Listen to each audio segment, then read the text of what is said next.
ultimatum posé aux forces de l'armée nationale libyenne présente à Tarouna, à 90 km au sud-est de Tripoli, de se retirer de la ville, arrive à échéance ce mercredi.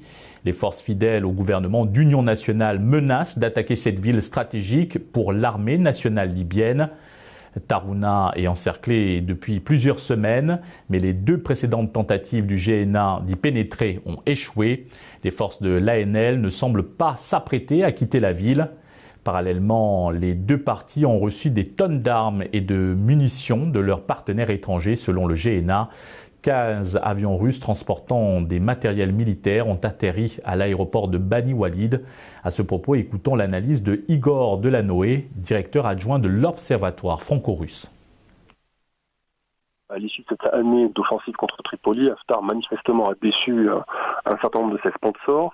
À mon avis, il ne fait plus unanimité, en tout cas il ne fait plus consensus auprès de certains de ses appuis, mais il demeure incontournable. Il peut être un partenaire difficile, têtu, ambivalent, tout ce qu'on veut, mais il reste incontournable. Cela dit, il y a d'autres personnes dans le champ politique de la Libye.